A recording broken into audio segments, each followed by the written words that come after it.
Yo, what's up, guys? Welcome back to another video. In today's video, we're breaking down the trade that I took on Friday that lost me $142. I didn't make the video until now. I just been kind of busy, but we're making the video now and we are reflecting. So, see if it still has it saved in here. No. There. Okay. This is the trade that I took on Friday. So, we came up. We're in an uptrend. This is based off of the shadow supply strategy. It came up, we're in an uptrend, and I got the 15-minute candle confirmation at the top of this right here. If you look, a 15-minute candle confirmation. This one and this one, technically both of them, right? So we had the bottom wick, which is longer than the body and the top wick combined on this candle and this candle, showing bullishness. On top of that, we're in an uptrend, and we pulled back pretty well. So I thought that we could go up, and I thought overall we were going to push back up to these previous day highs. We did not do that. We ended up just basically chopping around and staying within a range all day, fortunately. So I'm not that mad about the loss because it's not like I was completely wrong. You know what I mean? We just basically stayed within a range. But with that being said, basically what happened was since we trended up overnight, I think that's the reason I ended up losing this trade was we were just so overextended. And this orange line right here, if you're asking like, is this resistance, whatever, no, this is the 15-minute high. This is the first 15-minute candle. I just marked out the 15-minute high of the day.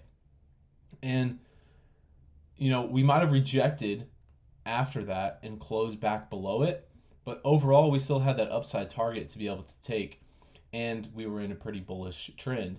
So the reason that I lost this trade, I think, was simply because there was too much bullishness, and then I basically just wanted a continuation of that when we essentially already made the move. Sorry, I'm trying to get my dog to shut up because he keeps crying. We found this ball in the park. So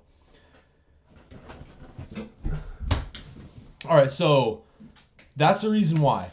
Okay, we're pretty much just overextended, and I took it at the top of that. So it's pretty stupid, to be honest. I should have just taken it with lower size. But nonetheless, I just followed the plan. All I did was follow the plan, and, you know, a candle formed, and it looked bullish, so I took it. And I was aiming for a 2-to-1 because I wanted it to go up there and hit those previous day highs, but it didn't hit it. So obviously, as you can see, after I got in here, right here, and then we just chopped. And I was basically just in drawdown most of the time until we went down, took out this intraday low, and started pushing back up. As soon as we took out this intraday low right here too, I was so mad. I was like, dude, are we gonna push back up now? Is that all we needed to pull back to for us to go back up? Because immediately after that, immediately after that, I saw this push up, and I was thinking to myself, dang, I think I'm going to try this again. I didn't try it again, obviously, because after seeing, okay, we pushed up, cool, but we're still within the 15-minute range. This is the high, the 15-minute high. So we're still within the 15-minute range, so there's literally no point. Like, if we're still within the 15-minute range, you will see some days that we literally just stay within the 15-minute range and don't do anything at all. For example, I think today is doing that, isn't it? No. Today broke out, retested the top of that 15-minute range, and is still bullish. But you can see we didn't make a significant move until we broke out of the top of that 15-minute range. So rule of thumb, that's always the way to go, is wait until we break above that 15-minute range or below the 15-minute range. In this case, I got a little bit ahead of myself. I should have used lower size on this, but nonetheless, I just followed the plan, followed the stop loss, and here we are. So no trades for today if you're watching this. I wanted to take something to the upside because I saw us on the 15-minute time frame. There were two setups if you look at the 15-minute time frame. There was one right here, this 15-minute candle here, because we pulled up and we closed this gap. We filled this gap right here from the overnight, and we got that aggressive sell candle. So I'm like, all right, I know we're going to go down, but where are we going to go down to? And we're going to go down to these lows, or maybe these. We ended up just going to these. And I could have made a little bit on that, but the range was too small for me to want to risk anything. Plus, I felt like it could have easily popped up, just taken me out real quick, and then went to that target. But regardless, that would have been the first trade. So based off of this candle, the wick is longer than the body in the bottom candle. And you could have taken it to the downside, targeting this low and this low, possibly this low, these lows right here. But we didn't go all the way down there. So that could have been the first trade. Second trade could have been this 15-minute candle right here. Wick is longer than the body in the top wick. Boom, we pulled back into that. So let me just mark it out. You can use this as a little learning lesson. What am I doing, bro? Okay, it's not perfect, but whatever. 2-minute time frame we go down to. Price was in here. So that candle it started like what, right around here or something? I don't know. It started somewhere in there. Regardless, we closed within that box, pushed up, closed with outside of it. And then we retested it again, while also breaking and closing above the EMAs, and then coming back and retesting the EMAs. So we closed below this box, or closed in this box, my bad, and then closed outside of it. That would have been your sign to get in. Then you would have gotten in, I don't know, $74.39, $74.40, whatever.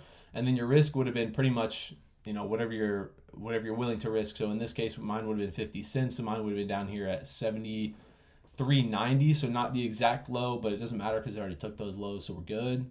That's protected down there. And then you could have just taken this up to essentially previous day highs, which is exactly where we went. And then we reversed. So that would have been the second trade for the day. I see one other one, but I don't think it's going to play out. You can see this candle wick right here, right? Wick is longer than the body in the bottom wick, and it's basically just a reversal, and it should be pretty solid because we took out all these highs up here, and we're starting to reverse back on down. On top of that, if you look at the hourly time frame, we essentially just are in somewhat of a range. So sorry, I don't even know how well this camera is working because it just keeps cutting in and out, but we should retrace back down to like the bottom of this range or the middle of this range, something like that. But on the 15-minute, this would have been my other trade that I was looking at. You would be in profit right now, but you wouldn't be very much in profit. So go on Tqqq because it's a downside trade. Just to show you guys real quick, we can mark it out. Or I already marked it out, my bad. This is the 15-minute. That's that 15-minute candle right there. You can't see the wick because the box is covering it, but you go down 2-minute time frame. And then we had the break above, right? Break structure, cool little break of structure. We pull back, close within the box, close outside the box.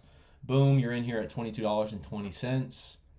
And then your target is ultimately this side of liquidity.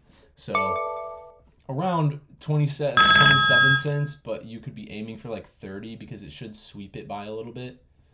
But I wouldn't say this is the most high probable setup just because we're pretty bullish. The overall market's pretty bullish, right? Like look at the day, right? You would have had to like take this.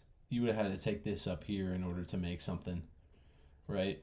Just because that's where the lows were. So it swept out the lows, and then that would have been a valid trade, but it wouldn't have followed the game plan. So that's why I didn't take it. But regardless, those are the other trades that you could take today. And the camera's not working again. Fantastic.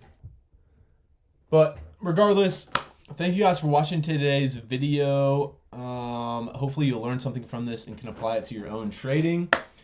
And just remember that regardless of, whatever you're going through with trading, you can probably make it out the other side. So trust and just keep working and start businesses and make money. That's pretty much it. Cool. I'll see you guys in the next video.